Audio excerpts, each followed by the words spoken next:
Hello, Peter here, your Pinoy accountant. So, in this video, we'll talk about yung annual income tax return naman ng mga Shopee sellers, yung example natin for today.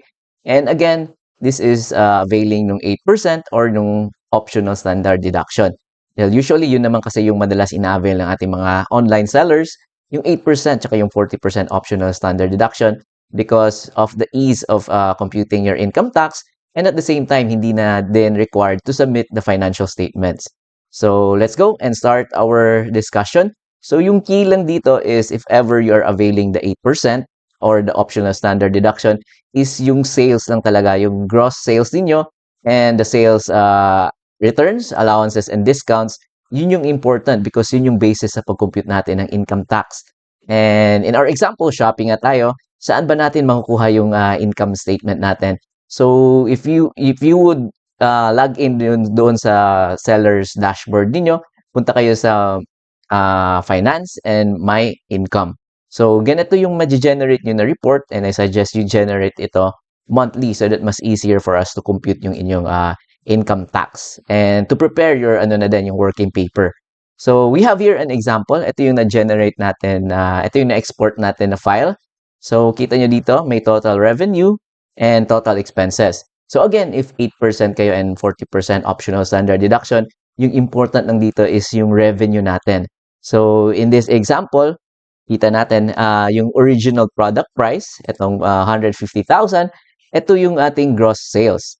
And itong mga seller product promotion, ayan, mga ano yan, mga sales returns, allowances, and discounts. So it could be part of your discount and then itong refund amount, ito yung mga ano natin, returns. So i-minus natin yun sa ating gross sales, come up with the net sales which will be the basis of your taxable income. So yun, i-multiply lang natin ng 8% to get your tax due. So very simple lang yung computation ng 8% tsaka ng optional standard deduction. So again, yung key lang dito is yung pag-prepare ng ating working paper so that mas easier for us to compute and yung pag-transfer ng data from our working paper papunta doon sa EBIR form once nag-start na tayo mag-fill out. So ito yung example natin. So we generated monthly, January hanggang December ng 2024 to get our annual income tax due. So yung example natin, we generated itong October, November, and December na income report from Shopee. So ito yung example natin, original product price. Again, this is your sales. And itong refund amount, this will form part of your sales returns. And then itong mga vouchers, so wala tayong example dito. So yung expenses naman, again, if you're 8% and optional standard deduction, hindi magmamatter yung expenses because wala tayong claim na expenses. But for the purpose of our example, ipapakita ko sa inyo din kung saan nyo ilalagay na account title yung mga expenses. So here is our example, yung shipping expense natin. Mostly zero lang yan or minimal na amount because usually nagtototal naman yung binabayad ng ating buyer doon sa shipping fee na ginastos ng Shopee, kumbaga. So usually zero yan, but if there are cases na kayo yung may mga shipping fees na shouldered by the seller, so shinolder niyo yung mga expenses, yung pag-shipping nun, there are cases baka mali yung pag-input nyo ng mga description or yung mga anong tawag yan, yung weight ng inyong item. So kumbaga, mas maliit yung binayad ni buyer na shipping fee, so kayo mag-shoulder yun. So that would form part of your expenses. So yung mga platform fees naman natin, kita natin dito, fees and charges, ito yon 19,676. So ito yung composition niya, commission fee and service fee, support program fee, and transaction fee. So these are all platform fees. Yung disadvantage pala nitong pag-generate na tong income report, yung withholding tax ni Shopee, dito niya nilalagay sa fees and charges. So supposed to be that is not your expense, but it's an asset because that would be, makiklaim nyo yan against your tax due. So that would be your creditable withholding tax or yung 2307. And again, if makatanggap kayo ng ganito, si Shopee kasi quarterly siya nagsasubmit ng 2307. So i-check nyo if tama yung amount na na-withhold nila and yung na-withhold na amount, yun yung i-claim ninyo. And again, yung 2307, hindi yun yung inyong sales because yung computation yan is gross remittance niyo. 1% of 1/2 of your gross remittances, yun yung withholding tax or yun yung will form part of your 2307. So, ayan yung example natin for October. So, ganun din for November and December. So, same lang din, yung sales nyo dito is, again, the original product price, and then sales return and allowances natin, refund amount, and again, yung mga expenses, the same thing, shipping, and yung fees and charges. And again, take note lang yung, again, yung withholding tax natin, dapat may 2307 yan, and hindi nyo yan expenses, but rather, that will be an asset for you. So, i-check nyo if tama yung na-withhold ni Shopee. And may corresponding siya na 2307. So, yung 2307, yun talaga yung ima-minus nyo mamaya. Papakita ko sa inyo. So, mahalaga na may 2307 so that makiklaim ninyo.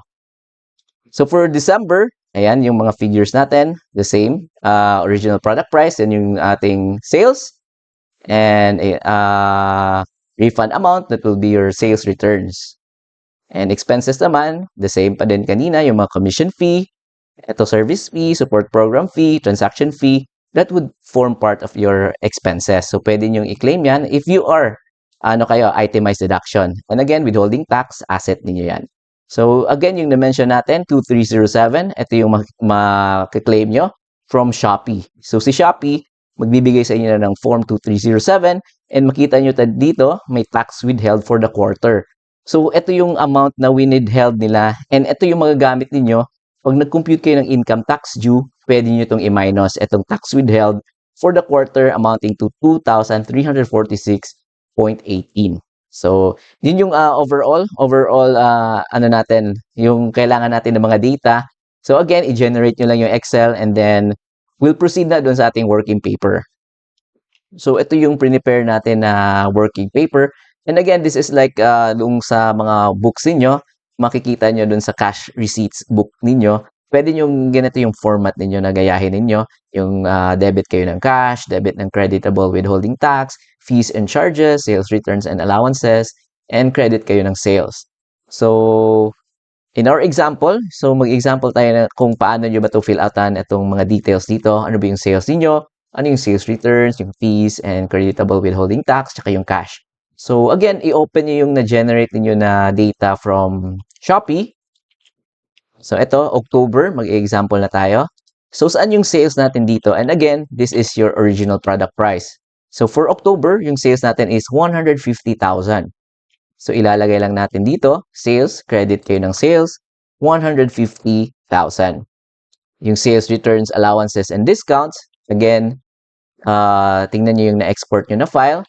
So, refund amount. So, ito yung sales returns natin. So, 888. So, again, lalagay natin siya dito. Debit kayo ng sales returns, allowances, and discounts na 888. So, next natin is yung mga fees. Ito na yung mga fees. So, again, wala tayong shipping fee. Zero lang siya.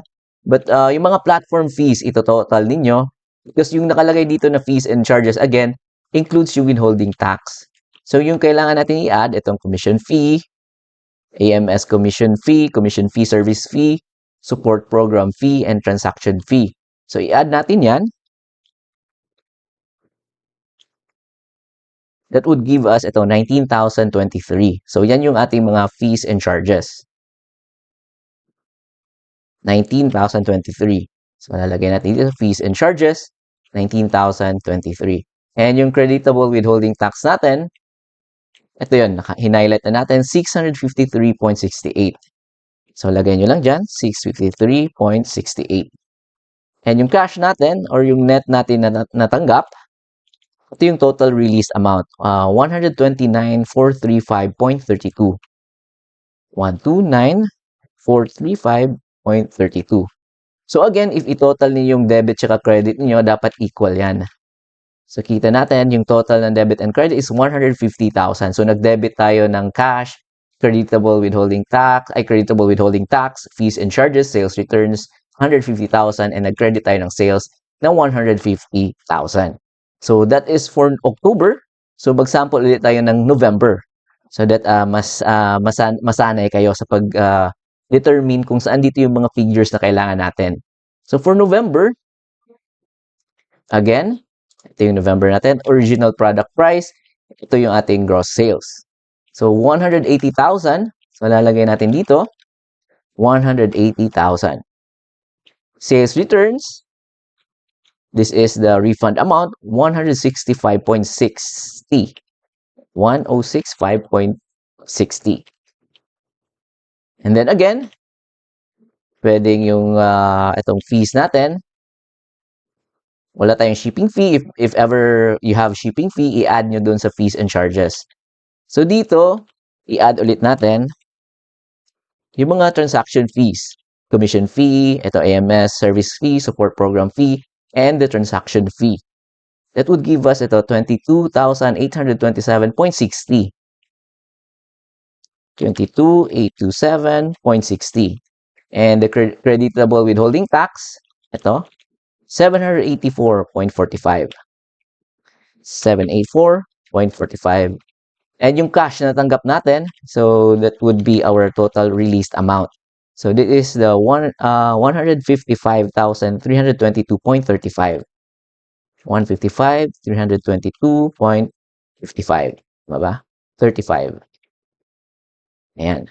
So if i-total ulit natin yung debit at credit, that would give us 180,000 yung ating dinebit and 180,000 yung ating credit. So balance yung debit at yung credit natin. So again, for December, so ito, in-input na natin yung mga figures. So, i-check nyo ulit if tama ba. Ayan. Sales natin. Again, that would be the original product price, 210,000. Ayan. Sales returns and allowances, 1,243.20. And the fees and charges, again, i-exclude nyo yung withholding tax. So, ito lang yung mga figures or yung mga accounts na kasali. That would give us 26,632. Tama. And yung withholding tax natin, creditable withholding tax is 908.05. Tama ulit. So yung net na natanggap natin is 181,216.55. So tama yung mga entries natin, balance yung debit, tsaka yung credit. So again, yung na-mention natin kanina, be sure lang na yung creditable withholding tax or yung form 2307 is nabigay sa inyo. So that makiklaim nyo siya as deduction doon sa income tax due ninyo. So for our fourth quarter, so first per quarter kasi nagbibigay yung Shopee ng 2307. So if we add natin to, yung total niya is 2,346.18. So yung October, November, and December na 2307, 2,346.18. So i-check nyo ulit yan if tama ba yung nabigyan ba kayo ng form 2307. So i-open natin yung 2307. Ito yung 2307 na natanggap natin. So ito yung mga details. Of course, yung payee's name, yung name ninyo or yung store ninyo, registered address. So dapat yung sa COR, ano yung nakalagay sa COR, yan yung ilalagay ni Shopee na details diyan, payees and registered address. And dito naman, yung details ni Shopee naman, Shopee Philippines Inc. And then kita nyo dito, income payments made to online sellers. So ito yung first month of the quarter, that would be the October, November, and December. So yung total, again, hindi to yung sales because yung basis lang kasi ng ating tax withholding tax for payments made to online sellers is 1/2 of the gross remittances. So that is 1% of the 1/2 of the gross remittances. So hindi talaga to mag-i-equal sa sales niyo. So wag nyo lang don't overthink kumbaga na bakit hindi siya equal dun sa sales natin because hindi talaga mag-equal yan. Yung importante lang dito sa 2307 is nabigyan kayo ng 2307 kagaya nito and makiklaim nyo ito as deduction sa iyong income tax due. So ito yung tax withheld for the quarter is 2,346.18. So yan yung binigay ni Shopee sa inyo and i-check natin if tama ba yung computation natin. Ayan, 2,346.18. So again, tama yung computation natin ng creditable withholding tax and nabigyan kayo ng form 2307 which is very important. Again, if walang 2307, hindi nyo makiklaim yung deduction na yan to your income tax due. So, ayan. So, may working paper na tayo. May details na tayo ng sales, which is yun yung number 1 talaga. Sales returns and allowances to get the net sales so that we will compute na yung income tax due with the two figures lang ha, sales and the sales returns, allowances, and discounts. Makakapag-compute na tayo ng income tax due ninyo. And of course, the creditable withholding tax so that yung income tax payable natin mabawasan or yung income tax due. So ito, mag-sample na tayo ng computation for the 8%. Ito, income is, ito yung ginawa natin ng working paper. So yung mga figures na to, ito din yung ito-transfer natin mamaya sa EBIR form naman. For the 8%, yung gross sales natin, again, from the working paper and yung details ng working paper, galing doon sa na-export natin na Excel file from Shopee platform. Yung sa inyong income, may income ninyo sa finance, doon sa ano niyo, seller's dashboard. Pwede nyo i-generate yon. So gross sales natin is 2,185,000. Sales returns and allowances and discounts natin is 85,446.80. That would give us the net sales of 2,099,553.20. So other operating income natin, wala tayo niyan.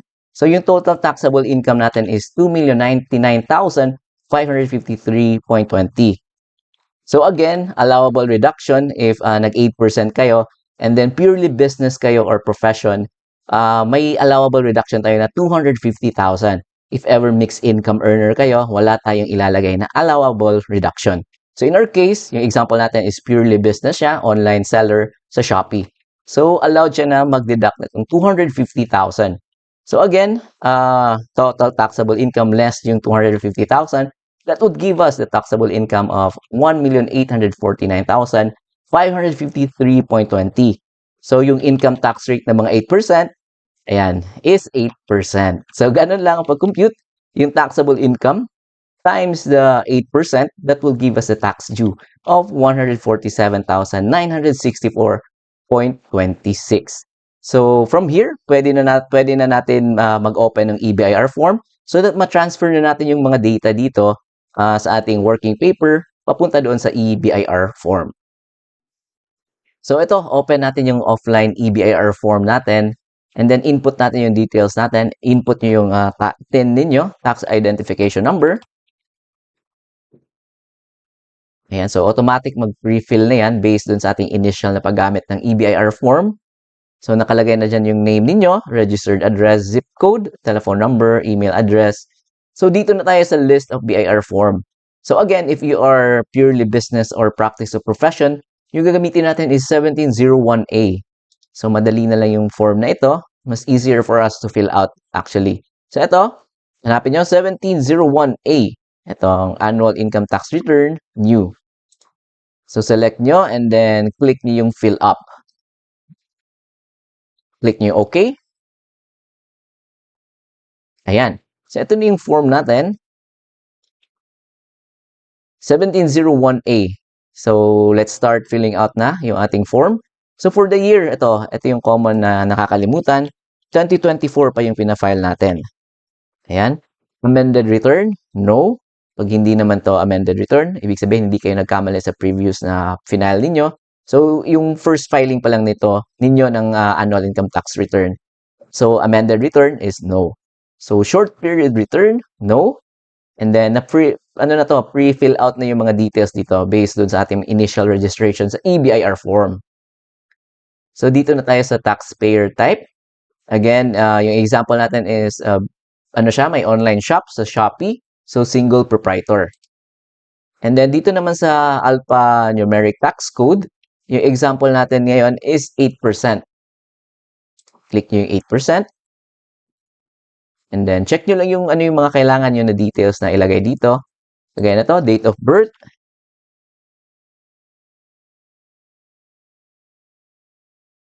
Ayan, date of birth, tapos email address. Citizenship, kailangan yan. Filipino. Claiming foreign tax credit, no. Most cases, no talaga yan.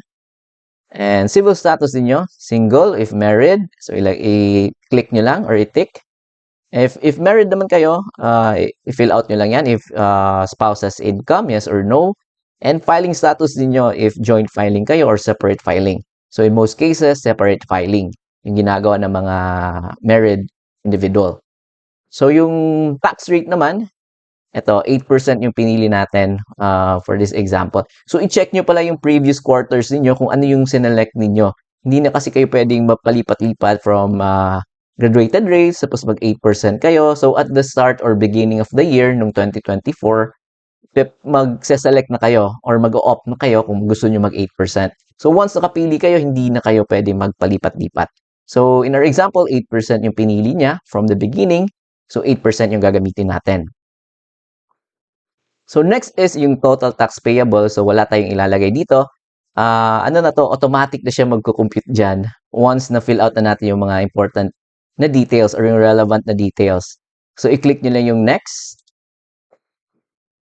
Ayan, so dito tayo sa 8%. Dahil 8% yung pinili natin, ito kita nyo na hindi nyo na pwedeng lagyan yung details ng graduated income tax rates. So dito tayo sa 8%, dito, 4B for 8% income tax rate. So again, ililipat lang natin yung details from our working paper. So sales natin,